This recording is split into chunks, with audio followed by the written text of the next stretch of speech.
آپ کو پتا ہے کہ جو نظر لگتی ہے نا خاص طور پر، اور جس سے بہت سی بیماریاں آتی ہیں، اس پہ اب تحقیق بھی ہو رہی ہے پیراسائیکالوجی میں، کہ نظر سے جو ریز اٹھتی ہیں وہ انسان کے جسم میں، یعنی نیگیٹو ریز جو خاص طور پر آتی ہیں، حسد کی نظر ہوتی ہے جیسے، تو وہ آ کے ایک ریئیکشن کرتی، کیمیکل ریئیکشن ہوتا ہے اس کی وجہ سے بلڈ میں، جس سے کچھ بیماریاں پیدا ہوتی ہیں۔ حدیث میں آپ کو سنا دیتی ہوں۔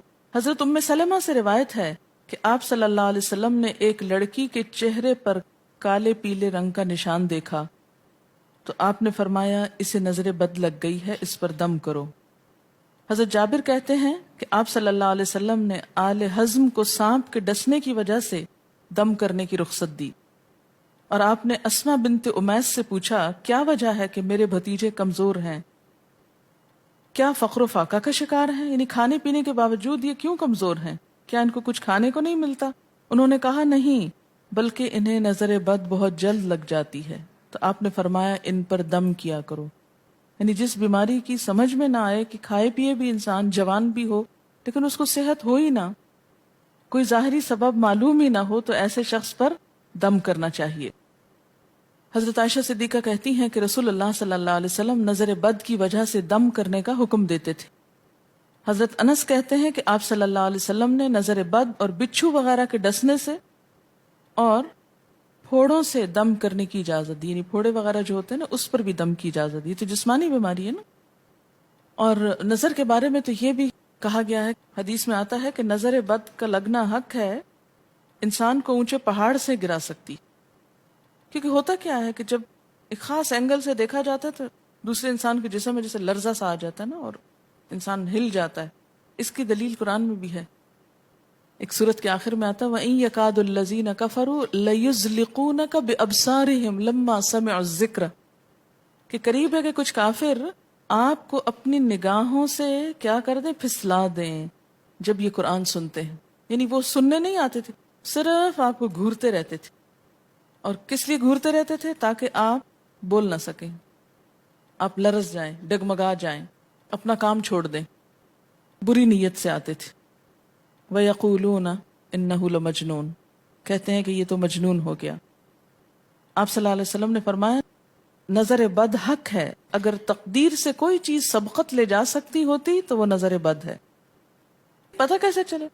چل جاتا ہے، پتہ کیوں نہیں چلتا؟ مثلاً آپ کا بچہ ہنس رہا تھا، کھیل رہا تھا، دودھ پی رہا تھا کہ اچانک کوئی شخص آیا اور جب وہ اٹھا تو بچے نے شور کرنا شروع کر دیا، اور پتہ چل جاتا ہے۔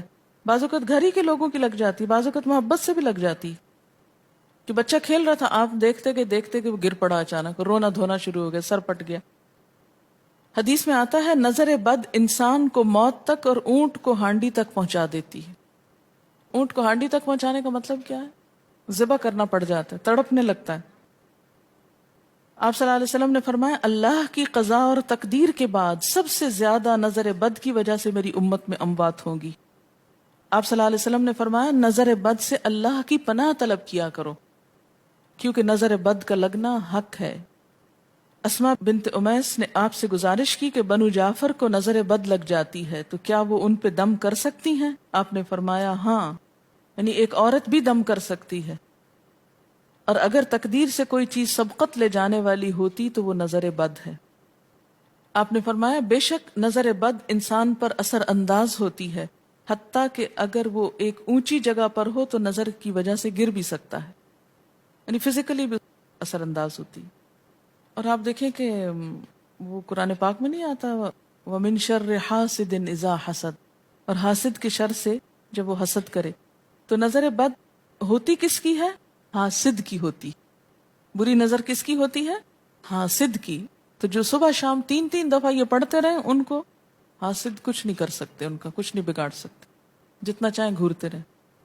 اسی طرح ابن کثیر نے کہا کہ نظر بد کا اللہ کے حکم سے لگنا اور اثر انداز ہونا حق ہے۔ تو جب اللہ کی پناہ لیتے ہیں نا قل اعوذ برب الفلق، قل اعوذ برب الناس، تو آپ نے اللہ کے پناہ لے لی، شیلٹر میں آ گئے آپ۔ اب ہر چیز بیکار ہو رہی ہے، سب نظریں وظریں، اور اگر لگتی بھی ہے انسان کو تو کس سے؟ اللہ کے اذن سے لگتی۔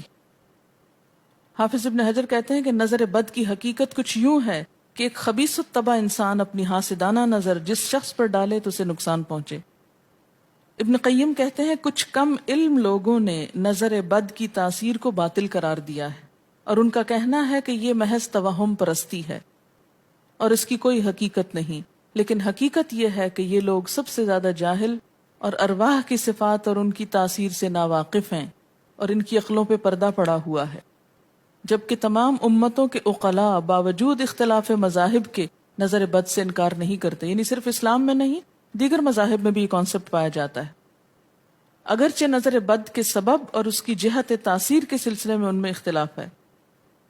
پھر کہتے ہیں اس میں کوئی شک نہیں کہ اللہ تعالیٰ نے جسموں اور روحوں میں مختلف طاقتیں اور طبیعتیں پیدا کی ہیں، اور ان میں کئی خواص اور اثر انداز ہونے والی کیفیات ودیت کی ہیں. آپ دیکھیں کہ لو چلتی ہے تو اثر نہیں ہوتا، اس کا بھی تو اثر ہوتا ہے نا، حالانکہ وہ نظر نہیں آ رہی ہوتی. اور کسی عقل مند کے لیے ممکن نہیں کہ وہ جسموں میں روحوں کی تاثیر سے انکار کرے، کیونکہ یہ چیز خود دیکھی اور محسوس کی جا سکتی ہے. اور آپ دیکھ سکتے ہیں کہ ایک شخص کا چہرہ اس وقت انتہائی سرخ ہو جاتا ہے جب اس کی طرف وہ انسان دیکھتا ہے جس کا وہ احترام کرتا ہے، اور اس سے شرماتا ہو، اور اس وقت پیلا پڑ جاتا ہے جب اس کی طرف ایک ایسا آدمی دیکھتا ہے جس سے وہ ڈرتا ہو. یعنی جس سے آپ ڈرتے ہیں وہ آپ کو دیکھے تو آپ کا رنگ پیلا ہو جاتا ہے.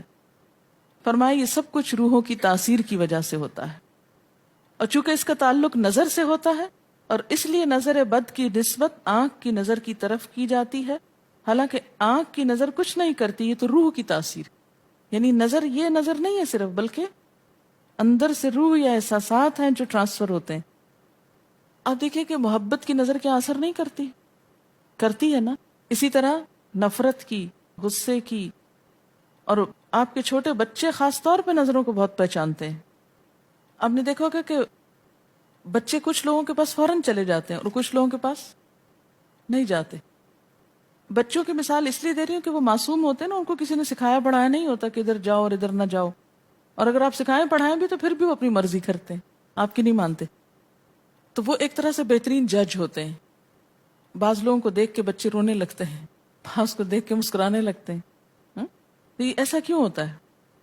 اچھا، اسی طرح اگر کوئی شخص کانسٹنٹلی آپ کو دیکھ رہا تو آپ کانشیس ہو جاتے ہیں، آپ ٹھہر نہیں سکتے. اسی طرح اگر کوئی سٹیئر کر رہا ہو تو اس کی نظروں سے بعض اوقات خوف بھی آنے لگتا ہے. اللہ نے کیسی کیسی طاقتیں انسان کو دی ہیں. سلطان النصیرہ. اچھا، پھر لکھتے ہیں کہ روحیں اپنی طبیعتوں، طاقتوں اور کیفیتوں اور اپنے خواص کے اعتبار سے مختلف ہوتی. سو حسد کرنے والے انسان کی روح واضح طور پر اس شخص کو اذیت پہنچاتی ہے جس سے حسد کیا جاتا ہے. ویسے بھی تو آپ دیکھیں نا، وہ رویے ایک دم آپ پہچان لیتے ہیں. یہی وجہ ہے کہ اللہ تعالیٰ نے حاسد کے شر سے پناہ طلب کرنے کا حکم دیا ہے. حاسد کی تاثیر ایک ایسی چیز ہے جس سے وہی انکار کر سکتا ہے جو حقیقت انسانیت سے خارج ہو. جنوں کی نظر بھی لگتی ہے. یہ میرا قول نہیں ہے، حدیث ہے. حضرت ابو سعید خدری سے روایت ہے کہ رسول اللہ صلی اللہ علیہ وسلم جنات اور انسانوں کی نظر بد سے پناہ مانگتے تھے. یعنی آپ جو پناہ مانگتے تھے بری نظر سے، وہ انسانوں کی بھی اور جنوں کی بھی. پھر جب معوذتین الفلق اور الناس نازل ہوئیں تو آپ انہی کو پڑھتے اور باقی دعائیں آپ نے چھوڑ دی تھی. یعنی قل اعوذ برب الفلق، قل اعوذ برب الناس، پھر سب چیزوں کے شر سے بچنے کے لیے کافی. یاد رکھیے بعض اوقات اپنی نظر بھی لگتی ہے، خود کو بھی نظر لگتی ہے. اسی طرح جب لباس اتارا جاتا ہے نہانے کے لیے مثلاً، تو اس وقت بھی دعا سکھائی گئی. بسم اللہ پڑھنی چاہیے، بیسیکلی بسم اللہ پڑھ کر اتارنے چاہیے. اور اس کے علاوہ اعوذ بکلمات اللہ التامات من شر ما خلق بھی پڑھ سکتے ہیں.